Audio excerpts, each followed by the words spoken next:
بسم اللہ الرحمن الرحیم۔ 17 سالہ معصوم دلہن کے ساتھ اس کا 40 سالہ شوہر تمام حدیں پار کر گیا۔ ولیمے کے دن دلہن بے ہوش پڑی تھی، فوراً ڈاکٹر کو بلایا اور جب پوچھا تو وہ بولا، اپنے چینل پر ہم آپ کو خوش آمدید کہتے ہیں۔ ہر روز ایک نئی کہانی کو سننے کے لیے ہمارے چینل کو سبسکرائب کر لیں اور کہانی کو مکمل سنیں۔ اپنے دوست سے یہ باتیں میں سنتا آ رہا تھا کہ کم عمر بیوی کا بہت فائدہ ہوتا ہے۔ ایک تو وہ بے زبان ہوتی ہے، شوہر کی فرما بردار ہوتی ہے، اس کا ذہن کچا ہوتا ہے اور وہ تھوڑی خوفزدہ بھی رہتی ہے۔ شوہر سے اس کے مقابلے میں بڑی عمر کی بیوی کے بہت نقصان ہیں۔ وہ زیادہ سمجھدار ہوتی ہے، چھوٹے چھوٹے معاملوں کو بڑا بنا کر پیش کرتی ہے، لڑائی جھگڑا کرتی ہے۔ اپنے دوستوں کو انہی باتوں کو سن کر میں نے فیصلہ کر لیا تھا کہ میں بھی چھوٹی عمر کی لڑکی سے شادی کروں گا۔ اس لیے آج میری شادی تھی اور میری عمر 30 سال تھی اور میری دلہن کی عمر صرف 17 سال تھی۔ سر پر سہرا سجائے بے حد خوشی کے ساتھ میں اپنے کمرے میں داخل ہوا، جہاں پر میری 17 سالہ نئی نویلی دلہن لیبا بیٹھی ہوئی تھی۔ لیبا بہت خوبصورت تھی، اس کے حسن کو دیکھ کر میں بہت حیران ہو گیا تھا اور بہت خوش بھی۔ میں اپنے دل کی دھڑکنوں پر قابو پاتے ہوئے آگے بڑھا اور اس کے سامنے بیٹھ گیا۔ نہ جانے کتنی دیر تک میں اس کے حسن کو دیکھتا رہا اور دل ہی دل میں خوش ہوتا رہا کہ مجھے اتنی خوبصورت بیوی ملی ہے۔ وہ چہرے سے بہت معصوم لگ رہی تھی۔ میں پہلے اس سے نہیں ملا تھا، صرف تصویر دیکھی تھی، لیکن وہ تصویر سے بھی زیادہ خوبصورت لگ رہی تھی۔ میں نے محسوس کیا کہ اس کے ہاتھ پاؤں کانپنے لگے ہیں۔ وہ بہت خوفزدہ بھی تھی، شاید اسی طرح سے ڈری سہمی ہوئی دیکھ کر مجھے خوشی ہو رہی تھی۔ اس طرح کی بیوی مجھے چاہیے تھی جو شوہر سے ڈرے۔ شوہر کے سامنے شیر بن جانے والی بیوی مجھے بالکل بھی پسند نہیں تھی۔ میں اس کے ڈر اور کپ کپاہٹ کو خوب انجوائے کرنے لگا۔ مجھے دوستوں نے کہا تھا کہ زیادہ تعریف مت کرنا، سر پر چڑھ جائے گی، اس لیے میں نے اس کے حسن کی کوئی خاص تعریف نہیں کی۔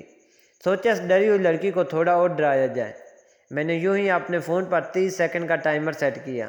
30 سیکنڈ کے بعد میرے فون پر رنگ ٹون بجی۔ میں فون لیے کمرے میں ایک سائڈ پر چلا گیا اور فون پر کسی سے بدتمیزی سے پیش آنے لگا کہ جیسے بہت غصہ کر رہا ہوں۔ میں نے کہا کہ آج میری شادی ہے اور تمہیں یہ وقت ملا ہے بری خبر سنانے کا۔ تم کو پتہ نہیں ہے میں کتنے غصے والا انسان ہوں۔ مجھے لوگوں کا بک بک کرنا بالکل پسند نہیں ہے، اور جب مجھے غصہ آ جائے تو پھر میں یہ نہیں دیکھتا کہ میرے سامنے کون ہے۔ جو انسان مجھ سے اپنی خیر چاہتا ہے وہ میرے سامنے کبھی بھی جواب نہیں دیتا، اور تمہاری اتنی ہمت کہ تم مجھے باتیں سنا رہے ہو۔ یہ آ کر میں تمہیں کل ٹھیک کرتا ہوں، سیدھا نوکری سے نکال دوں گا، کیونکہ غلطی کی میرے پاس معافی ہی ہے ہی نہیں۔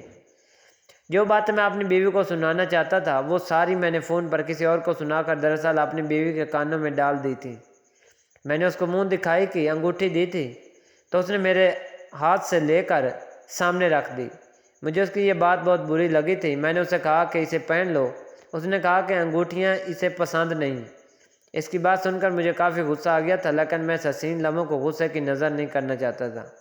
میں نے اس کا ہاتھ اپنے ہاتھوں میں لینا چاہا تو وہاں پر کچھ ایسا ہوا جس کی میں بالکل امید نہیں کر رہا تھا، کیونکہ یہ تو کچھ زیادہ ہی ہو گیا تھا۔ میری بیوی نے اچانک سے ایسا چہرہ بنایا کہ جیسے گرمی لگ رہی ہے۔ اس نے ایک ہاتھ سے اشارہ کیا کہ جیسے وہ بہت تکلیف میں ہے، اور وہ خوف کے مارے پل میں ہی بے ہوش ہو گئی۔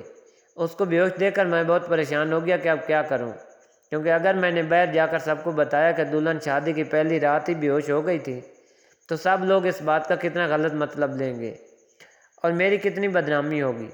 میں کسی سے نظریں ملانے کے لائق نہیں رہوں گا۔ میں نے اسے ہوش میں لانے کی پوری کوشش کی، اس کے منہ پر پانی کے چھینٹے مارے، اسے جھنجھوڑ کر ہوش میں لانے کی کوشش کی۔ جب وہ ہوش میں نہیں آئی تو میں پریشانی سے کمرے کے اندر ہی چکر کاٹنے لگا اور سوچنے لگا کہ کیا کروں، کس سے کہوں۔ میرے والدین تو پہلے بڑی عمر کی لڑکی لانا چاہ رہے تھے تاکہ وہ گھر کا سارا کام سنبھال سکے، سارا کام خوش اسلوبی سے انجام دے۔ میری والدہ کا کہنا تھا کہ ایک 17 سالہ لڑکی بھلا کیا کام کرے گی۔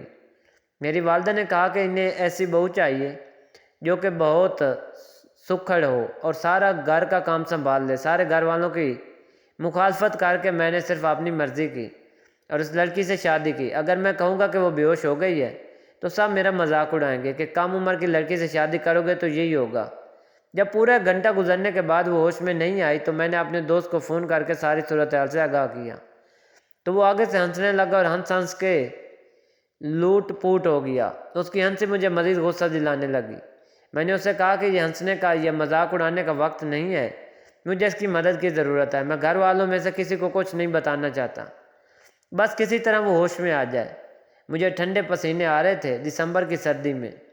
میرے دوست کی بیوی ڈاکٹر تھی، اس لیے میں نے اسے فون کیا تھا کہ شاید کوئی مدد ہو جائے، تو اس نے کہا کہ پریشان ہونے کی ضرورت نہیں، وہ کسی بہانے سے اپنی بیوی کو میرے گھر لا رہا ہے۔ اس کی یہ بات سن کر میں مزید پریشان ہو گیا، کیونکہ شادی ختم ہو چکی تھی، مہمان اپنے گھر جا چکے تھے، گھر والے سونے کی تیاری کر رہے تھے۔ ایسے میں اس کی ڈاکٹر بیوی میرے گھر آ گئی تو کتنی خواری ہوگی۔ میں جو اس سے مدد کی درخواست کر بیٹھا تھا، ایسے لگ رہا تھا کہ یہ بات میرے گلے پڑ گئی ہے اور فائدے کی بجائے الٹا نقصان ہونے والا ہے۔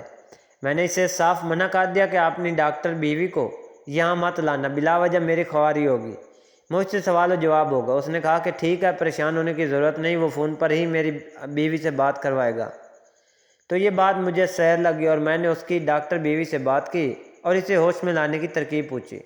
اس نے مجھے کہا کہ اس کے پیروں کے تلوؤں کو مالش کرو اور اس پر کمبل ڈالو کیونکہ سردی ہے، اس طرح سے اسے گرمائش ملے گی اور شاید وہ ہوش میں آ جائے۔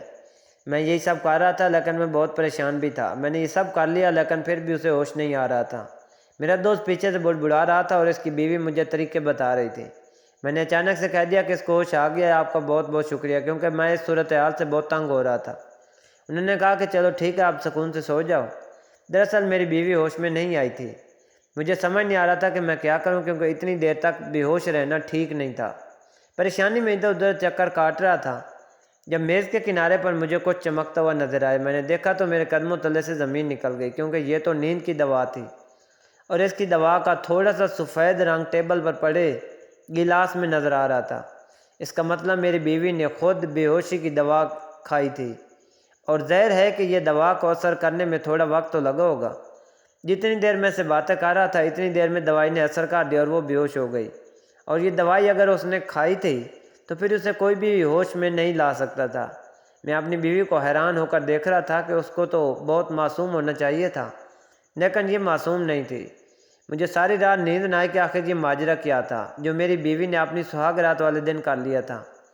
کیا وہ میرے ساتھ وقت نہیں گزارنا چاہتی تھی؟ مجھے تو اس بات کا یہی سمجھ آ رہی تھی۔ صبح 4 بجے کا وقت تھا کہ دروازے پر دستک ہوئی۔ میں 15 منٹ پہلے ہی سویا تھا، بیٹھے بیٹھے ہی میری آنکھ لگ گئی تھی۔ میں نے باہر جا کر دیکھا تو میری امی تھی۔ اس وقت ان کو کیا کام تھا؟